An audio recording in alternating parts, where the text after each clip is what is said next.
What's up, everybody? It's Greg Birch with Delta Financial, and this is the Be the Difference podcast. This podcast is all about making you better in your life and your business with coaching on sales, leadership, mindset, marketing, everything under the sun when it comes to being an entrepreneur.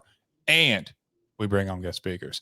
Today, I have the honor and pleasure of welcoming Mr. Randall Crowder.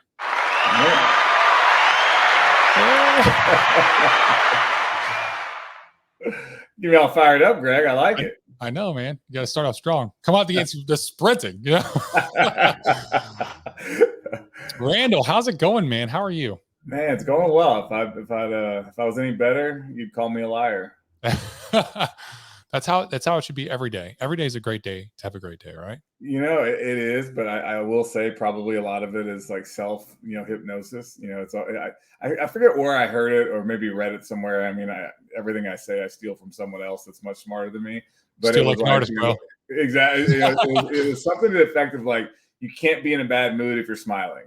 And, it's like, I've always kind of taken that and I've always done it. Like all my pictures, my driver's license, everything else, like people always comment on it. They're like, hey, wow, you're smiling. And I'm like, one, I look a little silly when I try not to smile. But two, like when you smile, even if shit's going bad, it just puts you in a better mood. So I always try to own it.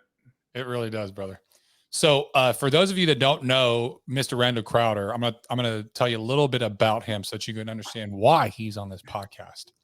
So Randall is passionate about new venture creation and the innovative spirit that fuels entrepreneurs and advances technology. As an active investor and entrepreneur, he understands what it takes to successfully launch and grow new businesses. He regularly publishes articles and speaks on entrepreneurship, venture capital, healthcare, and the rise of blockchain. Randall is currently the chief operating officer of Funware, a technology company in Austin, Texas, providing brands with a fully integrated cloud platform for mobile, including a blockchain-enabled data exchange and mobile loyalty ecosystem powered by Fun Token and Funcoin. Prior to Funware, Randall led over 40 angel investments and deployed over $60 million across 14 companies as a venture capitalist. Randall is a co-founder of and managing partner of Texo Ventures, where he focused on tech-enabled health services, and he is the sole founder and managing partner of Nove Ventures, where he focuses on companies leveraging blockchain technology. Prior to venture capital, he led the Central Texas Angel Network to become one of the most active angel networks in the country. Randall also founded and launched Texas Venture Labs at University of Texas in order to give the next generation of investors unique experiential learning opportunities outside of the classroom. Before getting involved in venture and entrepreneurship, Randall was a captain in the U.S. Army, me too, brother, and is both airborne and Ranger qualified. He served over 6 years active duty, deployed twice in support of Operation Iraqi Freedom, where he was awarded 2 Bronze Stars for his actions during combat operations. Randall holds a Bachelor of Science from the USMA West Point and an MBA from McCombs School of Business. He is also a Kaufman Fellow and co-founder of the Crypto Watch and Watcher's Eye organizations, dedicated to helping educate others on not only blockchain, but also personal and professional development. Damn, Randall. I like it. Yeah, I don't know if I do any of it any good, but I try to do as much as possible. I love this. I love it, man. I love it. So, dude, I love talking about military experience because I served 11 years, and I also got out as a captain. And so, thank you for your service. Thank you for your service and your father. I know we talked about it before we started, but that's even more than what we did. I feel like that's real service. I mean, that what they did in Vietnam is, man. I'm glad I didn't have to go through that. Honestly, the shit that they had to go through, that experience was drastically different than what we experienced in Iraq and Afghanistan. Drastically different. Yeah, I always like, and I like that. I always flip that. Like, people always get, honed in on this grass is greener thing. Mm-hmm. I'm always thinking, man, somebody's got it worse. Like I ended up tearing, my bicep, or not my bicep, my chest. Mm-hmm. About a year and a half ago today, and like it was just like I was like, oh my god, like come on, I can't work out, like, this is terrible. And I kid you not, like it was maybe like 2 days into me wearing the sling after the surgery, this guy came in like a double amputee into the gym and was like, just working out, doing squats, doing a variety of things that you kind of had these like adjustments for. He was I think it was amputee, like right below the shoulder blade, so he could still kind of flex his chest with it. And was just happy as can be, was killing it in the gym. And I'm over here moping because I had like reconstructive surgery, but I'd be fine in a year. And here's this guy just killing it, as a double amputee. And I was like, I'm sorry, universe, for complaining. Someone has it worse than I do, and they have a better attitude than I do. So, and dude, that's a great point to make, Randall. And I love that is that, you know what? Ultimately, everybody in life, everybody has challenges. They have, shitty things that are going on in every single person. And you may have it worse than somebody. Some people have it easier than you. But there's definitely people out there that have it worse than you, and they're still crushing life, and they're still having success. They're still looking at the positive side of things, and it really is all mindset. It really is. It really is. I mean, and your comparison other, I think, like, once we can break this habit of, and I feel like guys are now getting it. I'm not trying to be misogynistic, but like I remember growing up, and you always heard about, the women always having to live up to like the magazine articles, which were, all fake. Now it's Instagram, that's all fake. But like, more recently it's become like the affiliate marketing and the internet millionaires and the influencer space, which now I feel like everyone has to deal with it. Like, you're trying to be like the guy on the private jet that he probably didn't, pay for. And you have to be like, the girls still have to deal with like body issues. And it's like, your comparison other are these fictitious highlight reels, and that's a mental health problem waiting to happen. And so, figuring out how to, back out of that and say, look, I'm really competing against, what I did yesterday, or I'm competing against my potential of what I think I could do tomorrow. That's, you got to get that comparison other dialed in. Otherwise, you're just gonna be treading water, not going anywhere. Yeah, it's like the Marines saying the only easy day was yesterday. That's right. So the Marines are good for some things every once in a while. They are, man. They are. Those jarheads every once in a while. Nobody hit me. Hey, man, even a broken clock is right twice a day. You know what I'm saying? I will say I have a special affinity for the Marines. So we were actually assigned to 1st MARDIV in 2003, and we were kind of bounced around a little bit. And I remember them showing up with just the crappiest equipment. And I was always like, hey, you guys really do just get all the hand-me-downs. They're like, yeah. I was like, what is that? Is that an M60? It's like, yeah, it's heavy as shit. I was like, man, the Army hadn't used those in a while. Oh, man, that is terrible.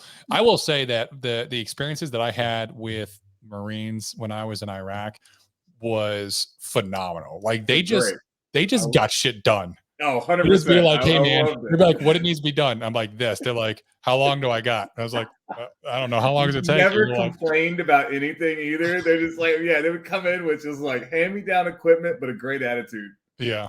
And just loved to just crush work. It was actually really good working with them every single time I did. Absolutely. And you're bringing up a lot of good points about mindset, about basically not comparing yourself. And you're right. And I hate this, man. You see it all online. You see these Instagram influencers that are like coaches and like, build your online coaching business in 7 months, and then you're gonna have $100,000 of income a month. And he's like taking a picture by a fucking Huracan, and you're just like, that is so fake, bro. That is so fake. Do not pay this guy. He's luring you in. You're paying her his $100K a month, and that's what he did. He's just taking all these pictures. But it's created this understanding, or this idea, this false reality that you can cheat your way to success. Yeah. You can shortcut it, and you can get straight through. It takes 7 months and I'm making 7 figures. That shit just doesn't exist, man. Yeah, man, that is the truth. You got to do the work. I mean, it's like it's the modern day fat pill, man. Everybody just thinks like, oh, I can just take a pill and solve these things. And it's almost like worse, because it's not only can you not shortcut it, but trying to shortcut it, you'll pay the taxes on that too. Yes. I always said this, when I was running, a venture fund, I'd always run into these entrepreneurs who'd be like, I started looking at their operating agreements or their organizational docs, and I'm like, who did this? And it's like, well, my cousin's like a real estate attorney. I'm like, well, that's different than a corporate attorney, and that's different than an intellectual property attorney. And you can tell that you totally made a mess of this because like your cap table is not right. You know, some of your preferences aren't right. And like that, you can sometimes skate through that until things go wrong. And then when things go wrong and you're in a legal case or a fight with a partner or a fellow founder, and all of a sudden you need to unwind stuff, you're going to pay the taxes on trying to shortcut those legal documents. And so, you know, I think that a lot of people, you know, really need to understand when you take those shortcuts, you can do a lot of damage. I mean, look at health. You know, I've never done steroids in my life. I've always been passionate about working out, but they always freak me out. Like I always hear these stories about kidney failure and heart issues. And I'm like, man, I enjoy being healthy. I don't want to take a shortcut that's going to hurt me later on down the line, especially when no one's paying me to work out. Like I get it. Maybe if you're an athlete, you feel that pressure, but I'm doing it for, you know, health and sanity. I'm not doing it for a shortcut. Absolutely. And on the shortcuts, one of my favorite books is Napoleon Hill, Think and Grow Rich. And there's an excerpt that I'm going to read that's out of there. It's so fantastic, but it captures this very well. He says, those who have cultivated the habit of persistence seem to enjoy insurance against failure. No matter how many times they're defeated, they finally arrive up near the top of the ladder. Sometimes it appears there is a hidden guide whose duty is to test people through all sorts of discouraging experiences. Those who pick themselves up after defeat and keep on trying arrive, and the world cries, bravo, I knew you could do it. The hidden guide lets no one enjoy great achievement without passing the persistence test. Those who can't take it simply do not make the grade. And that's what he's talking about there. And it's true. This is written, what, 80 years ago, 90 years ago? And he's telling you right here, you cannot cheat the system. You have to persist through the obstacles, through the challenges, because those are learning opportunities that are going to help you grow and change into the person that you need to be. It's funny that, and I think that quote has inspired so many great leaders and great thinkers, because you hear, you know, perseverance and persistence come out all the time. One of my favorite quotes is Steve Jobs. He says, I'm convinced about half of what separates the successful entrepreneurs from the non-successful ones is pure perseverance. But it's that same thing. If you are, you know, the ability to persevere and persist will make you superhuman. It is a superpower.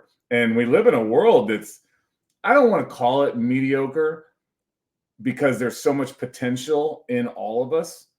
But whether it's the way you were socialized or, you know, not having the right influences or maybe having the wrong influences, you know, people have accepted oftentimes a role in a station that is below what they're capable of. And there was an anthropologist, I think, that used to say, human beings are the only species on the planet that will live below their potential. You know, a lion will be the best lion it can be. A tree will grow as tall as it possibly can. Only humans exist below our potential. And, you know, it's that kind of just being okay with mediocre, or being okay with other people telling you you're mediocre, or the minute it gets hard, you quit, or you get told that you can't do it. And if you can persist beyond that, if you can fight through that, man, you know, the world is your oyster. I think a lot of that is that we want to feel important. So if we live beyond our potential, but everyone around us is still lower than us, then we feel as if we are successful, right? Whereas if you're a true entrepreneur, you're running with the big dogs. And like most of the people that I talk to, they're leagues beyond me. Yeah. They are like leagues beyond me. They're making much more money than I am. They are years ahead of their entrepreneurial journey, but they're also helping me. And I'm fine being in those circles because it's bringing me up to their level. Some people can't handle that because it hurts their ego, it hurts their psyche, whatever it is. There's that study where, it was surprising actually that students were offered to make two different amounts for a salary. One was 50,000, the other was 100,000. But here was the kicker. At the $50,000 level, they made twice the amount of money of everybody in the company. At the $100,000 level, they made half the amount of money as everybody in the company. Which one do you think students picked? Interesting. They picked 50,000. Yeah. By a large majority. That's fascinating. I've never heard of that study, but it makes so much sense. And I'm going to steal that. That's fascinating. Because It's because of our psyche. We want to feel important. And it made you feel twice as important that you're making double than everybody, right? Oh, even though you're making half as much as you could be making, you're like, nope, I'll stay. I'm staying here. And it's that fear, it's that ego that kind of fuels people. And I think ego is a massive killer when it comes to leadership, when it comes to sales, when it comes to entrepreneurship, because you're going to get humbled a lot. It's so true. And I think that it's so important there's like a strength in vulnerability too, like vulnerability and like understanding, where you need to grow, understanding where other people need to grow.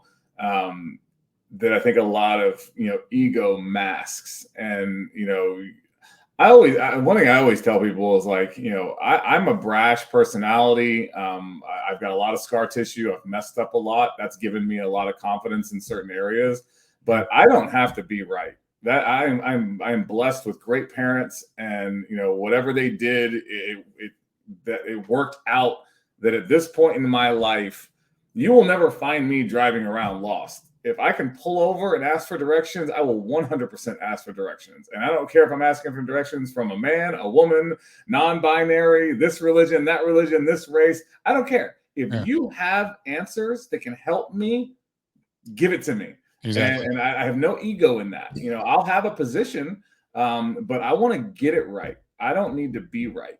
And I think a lot of people's ego prevents them from not only learning, but building relationships with other people through vulnerability. Asking somebody for help will, that now we're talking. Like, let's riff on this. Tell me your story. Like, I've met some incredible people. I mean, look at what you're doing with your platform. Reaching out to folks and bringing them to your audience and talking about things. That's vulnerable. It's like, hey, here's my thoughts. Here's your thoughts. Let's share them candidly. And holy crap, like thousands of people are listening to us. Like, that's okay. Let's be real. Yeah, no, absolutely. And there's levels to that vulnerability that you're speaking of. There's the vulnerability that you're willing to ask for help when you need it. Raise your hand and be like, hey, I need some help. Right. Mm-hmm. So a lot of people don't want to do that. And I think that's a really good mark of being humble. Right. And realizing that you don't know everything. Yeah. And then the other part of where vulnerability, I agree with you, is a superpower, is where you're willing to own up and take accountability for the shit that you messed up on. And you're willing to like tell people and be like, hey, look, I was like, and I do that all the time with my team. I'm like, look, I used to be a shit show. Like, I still am at times, and like, these are the things that I messed up on. And like, and I'll tell my story in depth, and I'll be like, hey, these are the things, and this was my mindset, and this was what it did to my life. And this is where like it took me down a wrong path. And it wasn't until the time that I realized that I kind of looked in the mirror and said, hey, my actions aren't in line with the person that I know I can be. I've been making these mistakes. It wasn't these people's fault. It was my fault. I made those decisions. I control my thoughts, my feelings, what I say, and what I do, period. And when I go out and say something or do something and then be like, well, they said it first, like, I sound like a child, right? I sound like a child.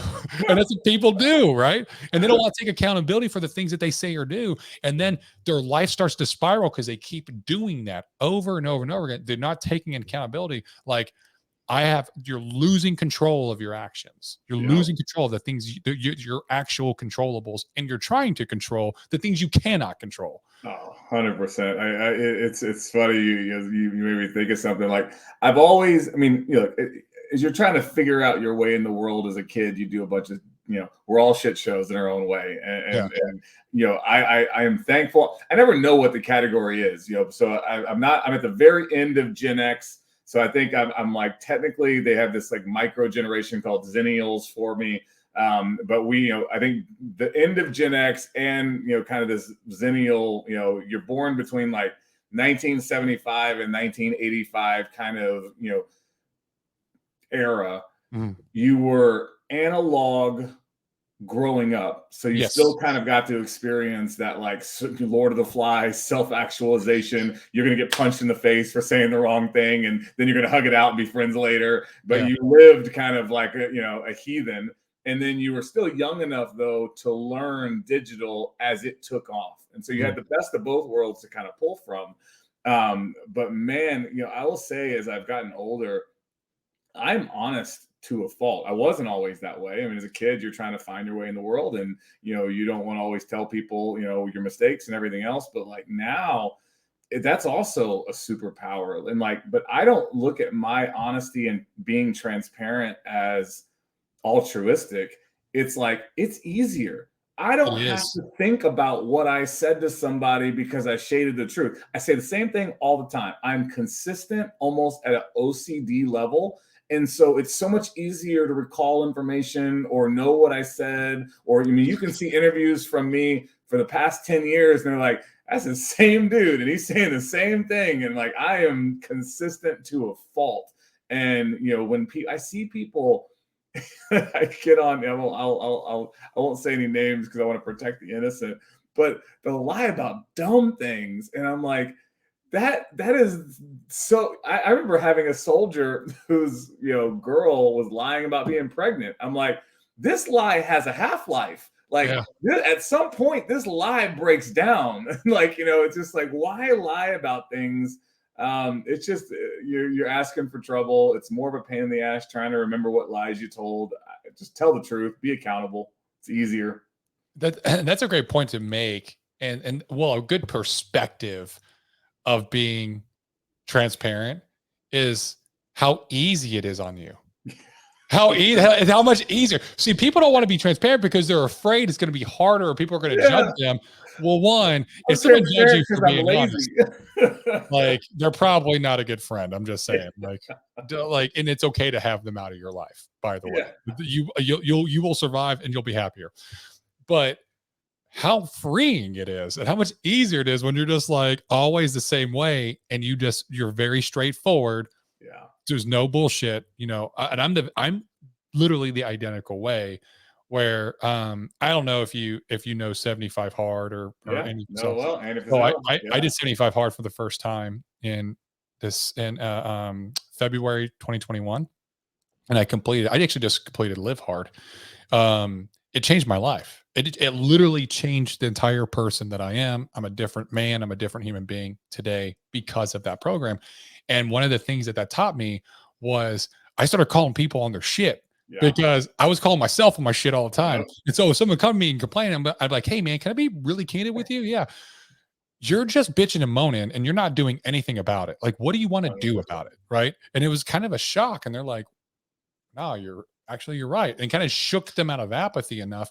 Some people are like, oh, well, he's too intense. And I'm like, yeah, well, that's because you're weak. Let's be honest. 100%. You just don't want the truth. You want the sugar-coated truth, which is not truth. It's just a false reality. You're living in Candyland. I'm not a child.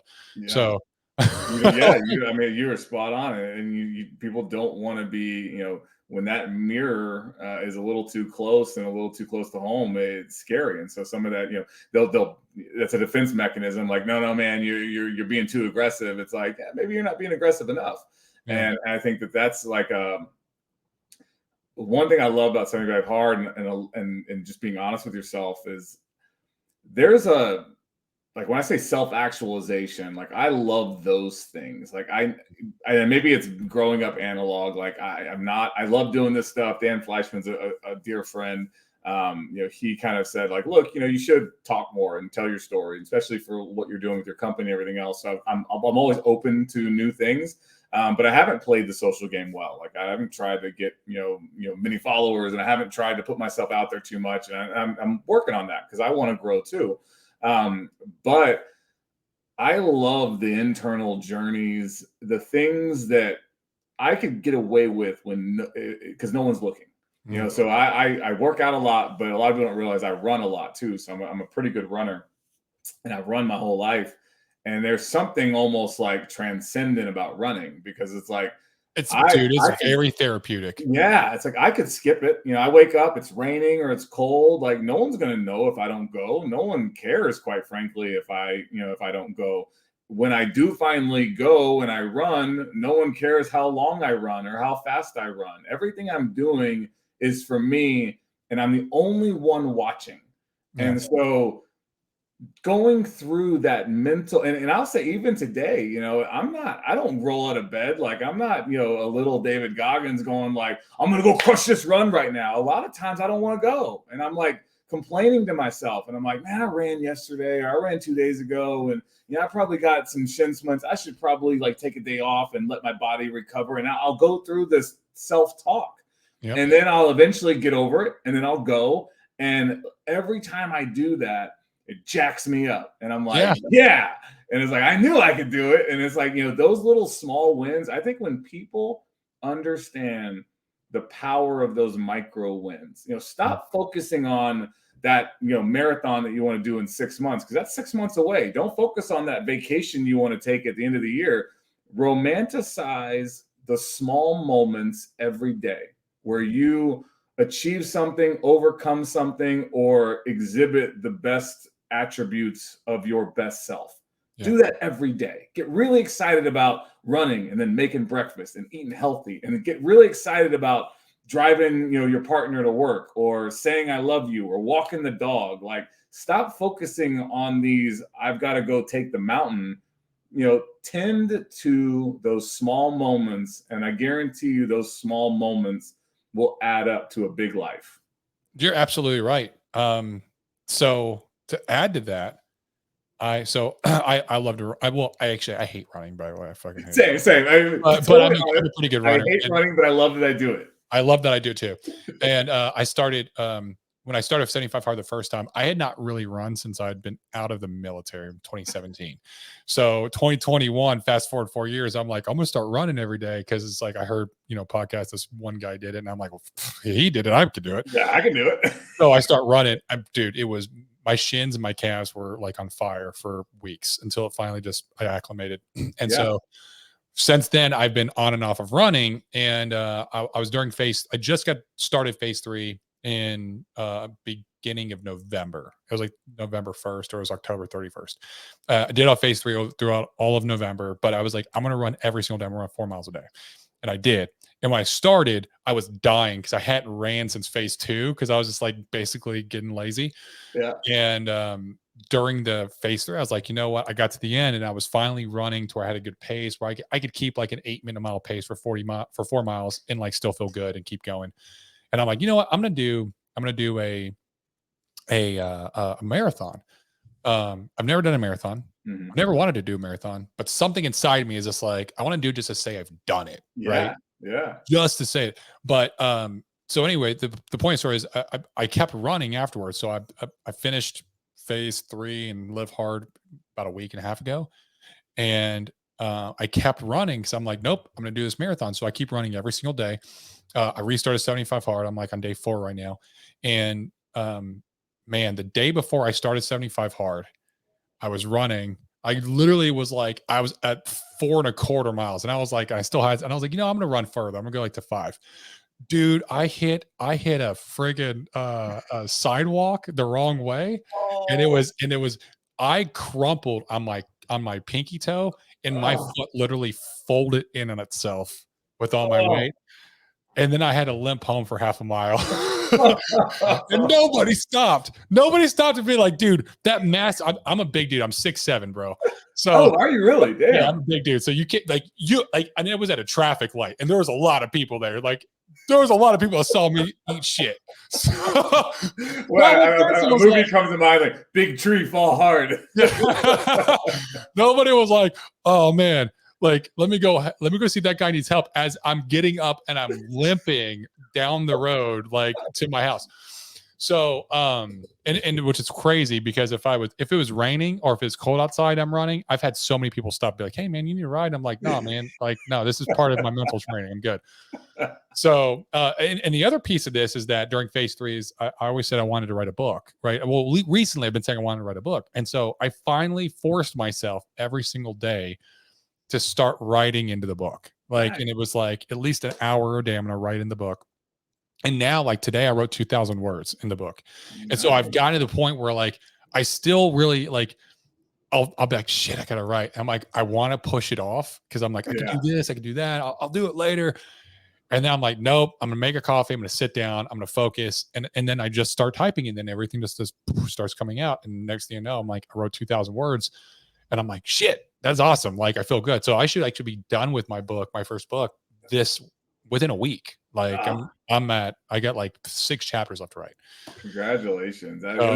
What you said was, which is interesting. And I think a lot of people, it goes a full circle back to persistence and perseverance. Mm-hmm. You know, there is science behind a lot of this. And I don't need to really, I'm a very curious mind, but there's certain things I'll just take and I'm like, yeah, that makes sense to me. Keep it moving. And there is, so I don't know the deep science behind there, but I've heard enough to be dangerous. And it's like, it takes about 6 weeks to build a habit. How you think about like neural connections. There's a lot of this rooted in like how we process languages. And so my wife is Ukrainian and we have a daughter on the way. And so I've been learning Ukrainian for a while, but there's a lot of schools of thoughts of how you learn new languages, and in America it's like learn to A, B, C. Now let's construct words. Now let's learn nouns. And like most prevailing language schools now are like, no, that's a terrible way to learn a language. Like learn it like you would learn it, just being immersed in another city. You would learn it by sound. You would learn it by repetition, and you would just go through. It's like Pimsleur is a very famous course that does this, and it's very rapid, 30 minutes a day, and you just learn stuff that you would use because that's familiar to you, and you can kind of go through it in your head. But the same thing's for anything, a task or writing, and getting into those habits. But the thing is, it takes a while to build new neural connections, to build that habit to do a thing.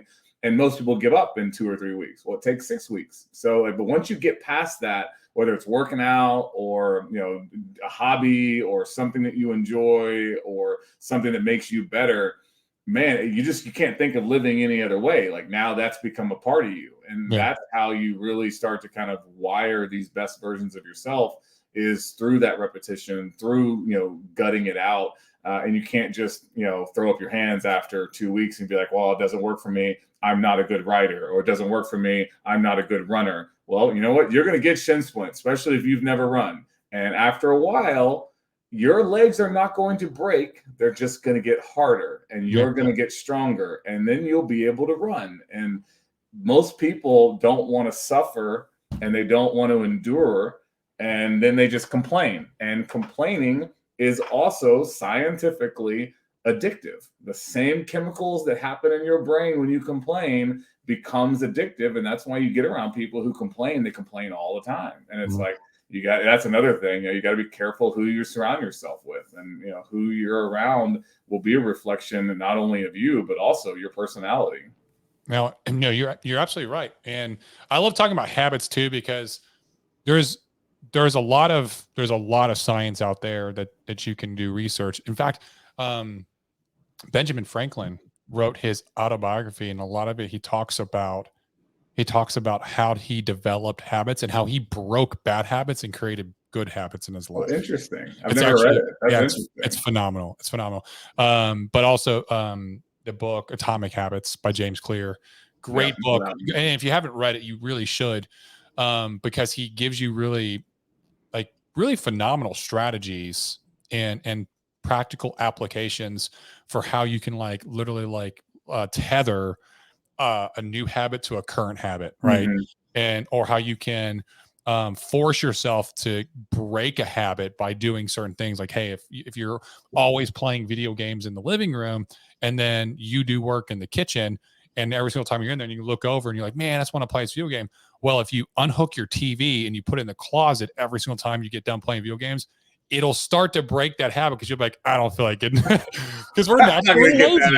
Well, I'm not going to get that out, plug everything up and do this, because it's just going to be a hassle, and you will stop associating the living room with video games over time. It'll just take time, but you're less likely to just run and do it, because that's why, what do you think Netflix has it to where they changed it to where it automatically plays the next episode? Yeah. Because it's harder for you to just pick up the remote control, turn it off, and go do something than it is for you to sit there and continue to be binging, right? Because you don't have to do anything.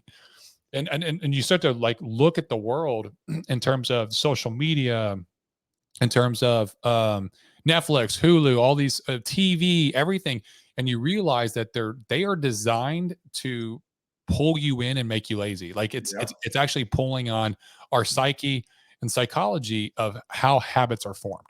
Yeah, And they're actually very good at it. Like they have they've teams of weaponized scientists. it.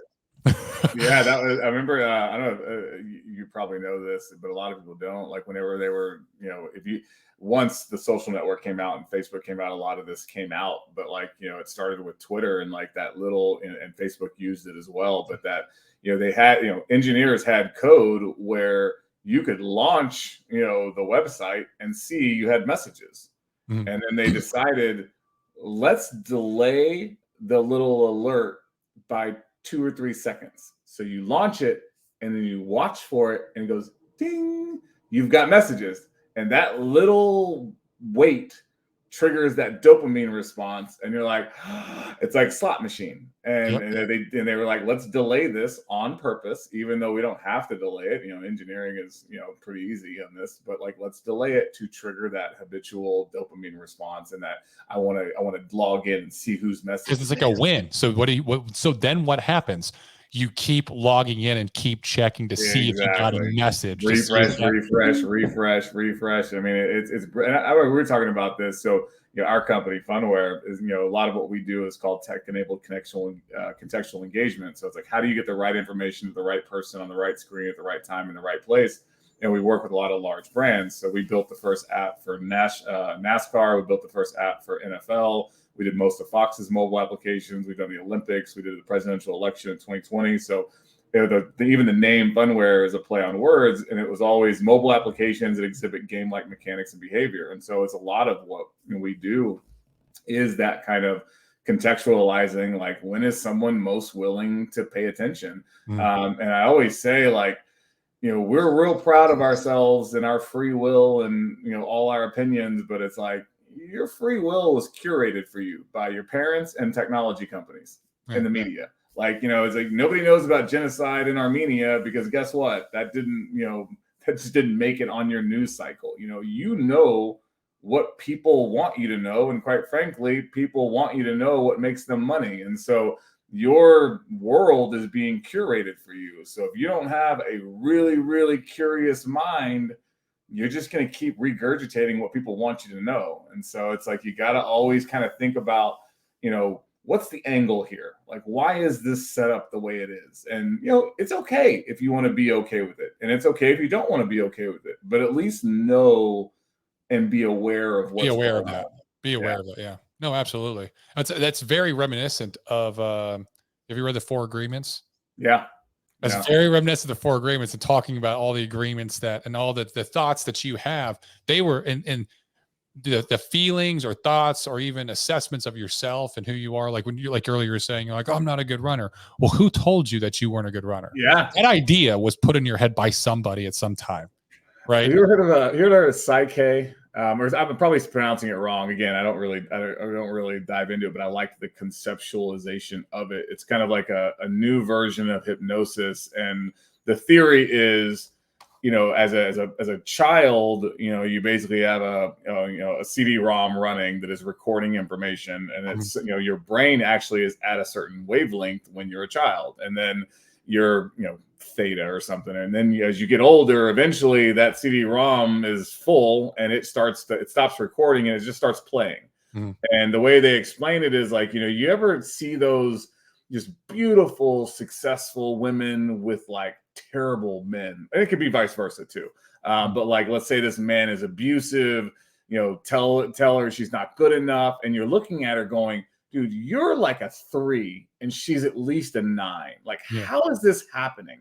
And they say that like a lot of times you can track that back to that girl as a child being told you don't deserve that toy, and you don't deserve this, and you don't do that, and you don't, and being told no all the time. And they say that like, when you're having kids, you got to be careful about just constantly saying no, because you don't think about it, but you're drilling that into that kid's mind. You don't deserve this. You don't deserve this. So then when you get older, you think, well, I don't deserve anything better, even though everyone else tells you do. you can't internalize that sense of self because you were told something for so long that became who you are. And it's very hard to break that. And so this whole practice of Psych K is like, how can you put somebody back into that, theta brainwave or whatever, where you can rewrite that CD-ROM and get them to think, outside of that.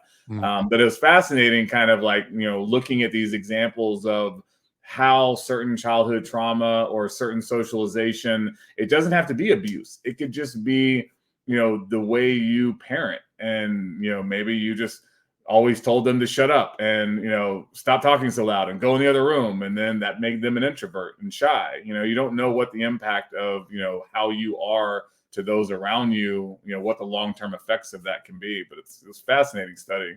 No, that sounds fascinating. It's almost like Tony Robbins talks about like the same thing, like a record when you're in a like habitual record, and it's kind of like you're trying to like basically like draw a line or like scratch the record to stop it towards skips, and it brings you out of that kind of repetitive pattern. Yeah, so that sounds very similar. So you talked a lot about funware, or you started talking about funware. We can sit here and talk about like mindset shit probably all day long. I could just tell you're a kindred spirit on this shit. Absolutely. So talk to us about the transition between USMA and what you're doing now and like your journey into that.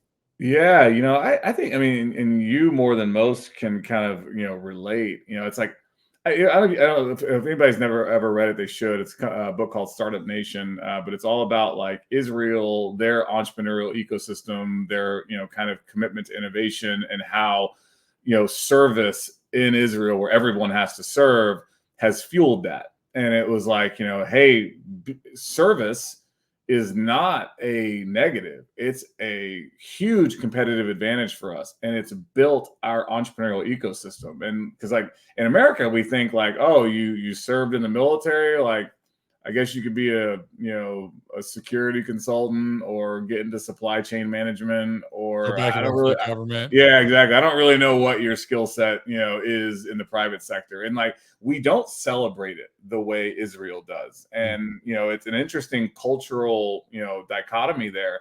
But, I remember getting out and thinking like, crap, man, like, all my friends are doing billion-dollar deals on Wall Street. Like, what skill sets do I have? Like, I need to get going. And so, for me, it fueled me. I wanted to do a whole lot real fast, all at once, because I felt like I was behind. I was behind the power curve.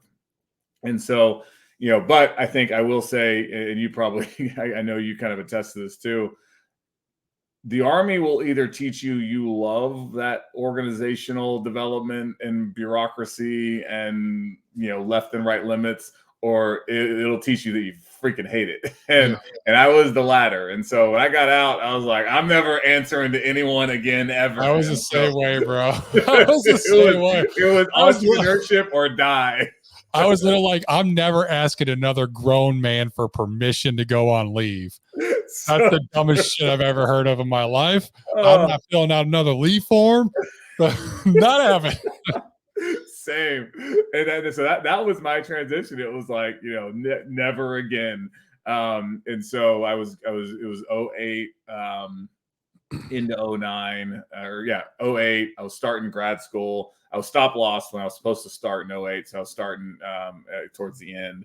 And then I ended up just making a list of, so I knew I wanted to be an entrepreneur. I didn't want to have a boss, but didn't know what I wanted to do. I didn't have some like great idea that was going to change the world. And so I was like, crap, that kind of sucks to be an entrepreneur with no idea. I can't really be an entrepreneur. So why not know your enemy? I was like, well, I knew that entrepreneurs usually raise money from people. So I started actually networking within the venture capital community, figuring like, what, if I can infiltrate the venture capital community, then I'll get to like see how they view entrepreneurs, and I'll learn from the inside out how the other side of the table views things. And maybe that'll help me be a better entrepreneur by the time I think about something that I would want to start.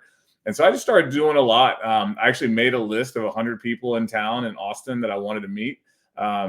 Started reaching out to them.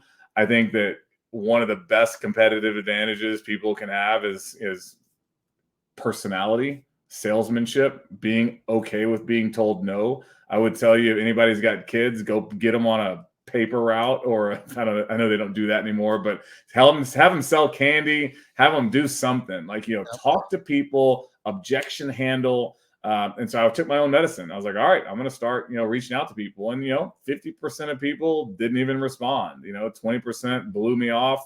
But the, remaining 30%, I was able to meet. And so I ended up meeting a gentleman named Admiral Bob Inman, former deputy director of the CIA, just an incredible guy who had actually, pivoted into venture, was an early investor in Dell and Oracle, and started just kind of saying, hey, I want to be a fly on the wall. Let me learn what you do. And I'll add value where I can, but, I'm not asking for money. I'm not asking for a job. Like, can I just attend meetings with you? And fortunately, he went for it. And so I started just kind of, seeing what they did, but always looking for ways to add value. I didn't want to feel like they were doing me a favor. And one of the things that they did, as you learn that most VCs do, is it's all just relationships. They have no discipline to what they do. There's no note taking. Half the time VCs are barely paying attention to you. They're on their phone, like just distracted. And so I said, well, hey, here's an area in which I could add value, not knowing a lot about the industry. So I started taking these crazy notes and building these templates on all the meetings they were having. And I never told them I was doing it. And so after a month or so, I gave them a report for the month on all the companies they had seen, all the analysis of the companies, all the revenue, market cap, pros and cons, strengths and weaknesses, all these things. And they were like, holy crap, this is awesome. I forgot about half of these meetings. And is this, can you do this all the time? And I kind of fell in love with it. I loved meeting with entrepreneurs. I loved that. I always say entrepreneurs are like little drug dealers. It's you get addicted to people pursuing their passions. And so I ended up parlaying that. Central Texas Angel Network was just getting started. And it's funny, the original executive director was actually leaving, and the board was looking for a replacement. And I remember kind of just networking with them, and they again had the same process problems. And I was networking in, and I was talking to the board members about hey, who are you guys, gonna hire to replace this guy? And they basically profiled Elon Musk. And I was like, yeah, I've been to a couple of your meetings. I don't think Elon Musk is going to run your little angel network. And they were doing a couple $100,000 at the time. And so I said, look, I'll do it. I actually didn't tell them I wanted to do it at first. I went back, and again, without telling anybody, I built a standard operating procedure, SOP, for running an angel network using a lot of the templates I was doing for Admiral Inman. And then kind of came to them and said, I had them set a meeting. I said, hey, I want to pitch you guys something, a thought I had about your angel network, and actually pitched them the entire standard operating procedure I built to run an angel network. And I was like, this is what you need. You don't need Elon Musk to run it. You need someone like me, someone with a military background who can run it in a disciplined way. And, I'm going to school. I'm about to get my MBA. I don't need a big salary or anything else. I'll do this just because I want to learn.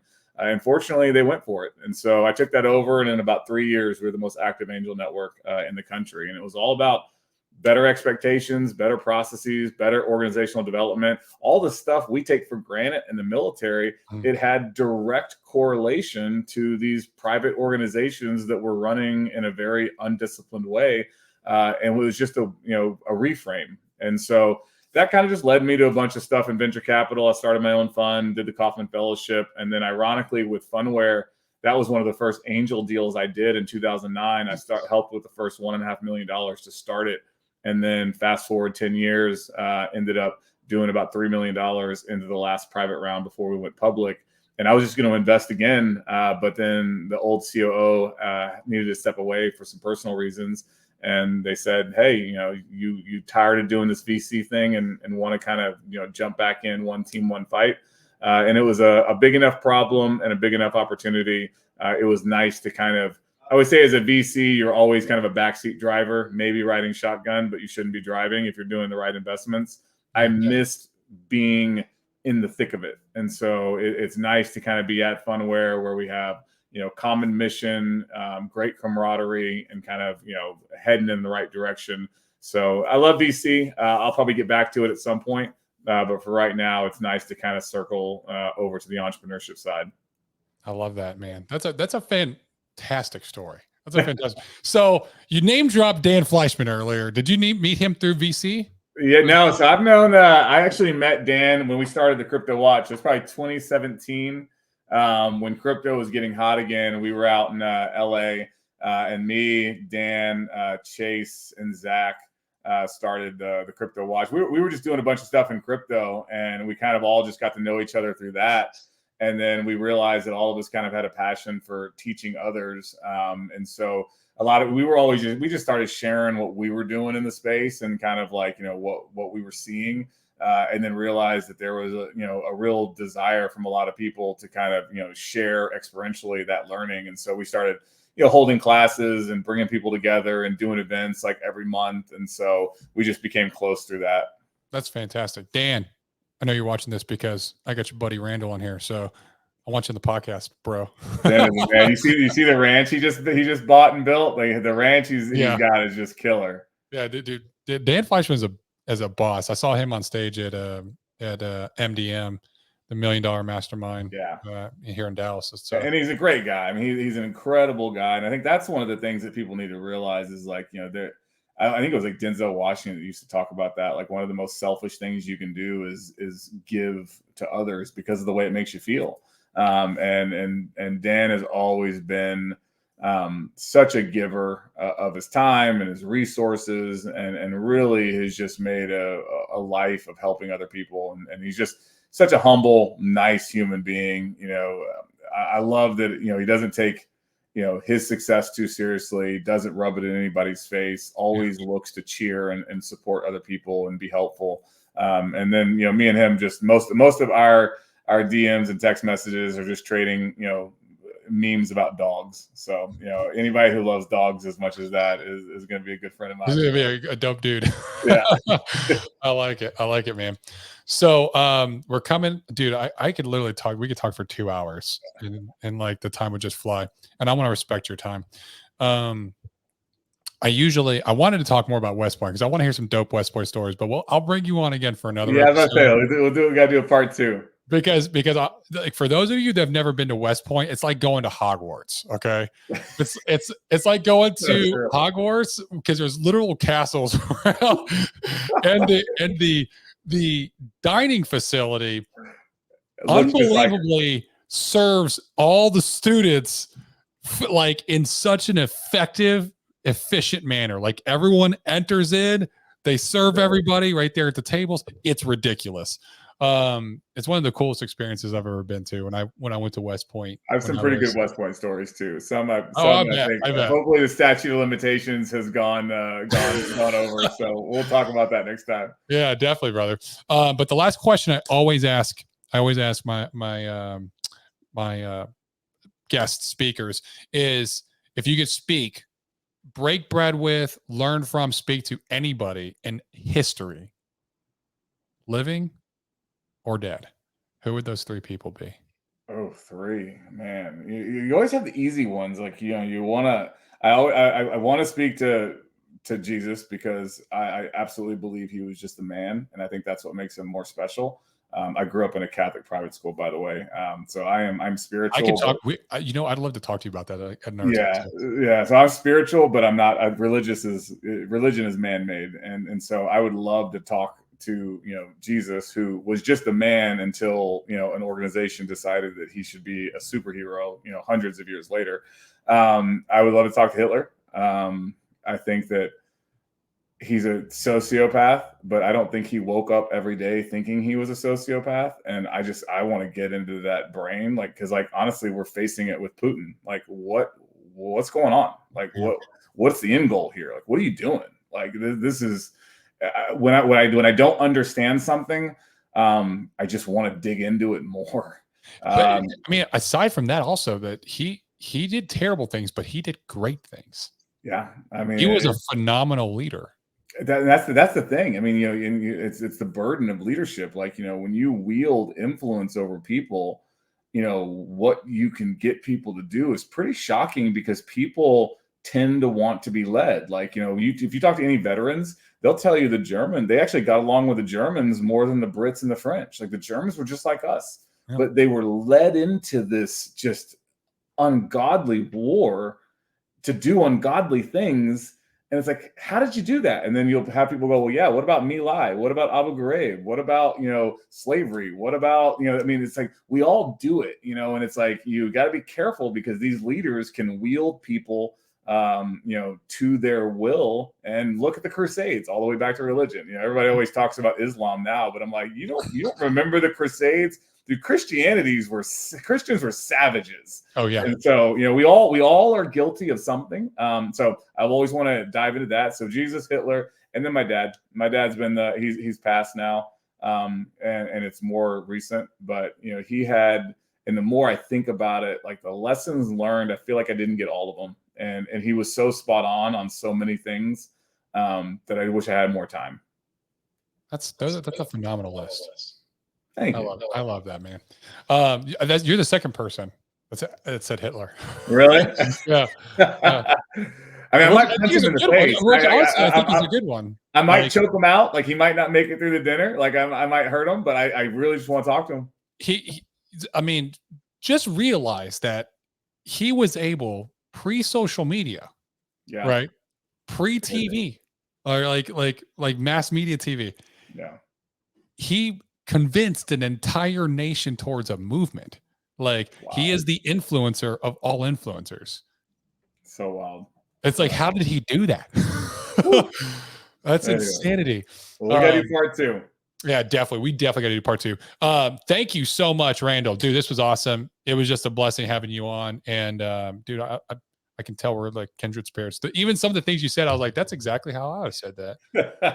Well, let's get together again. If you're ever in Austin, let me know. And I really appreciate you having me on. Yeah, definitely. And for those of you listening, obviously Randall gave a lot of information.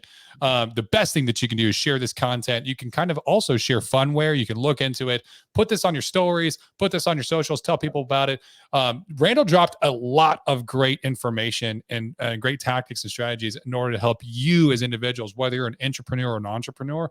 And we grow this by word of mouth. So the best thing you can do is just share this content so that Randall's story can come out and more people can learn and grow from it. This has been the Be the Difference podcast. I'm your host, Greg Birch. Until next time, we'll see you.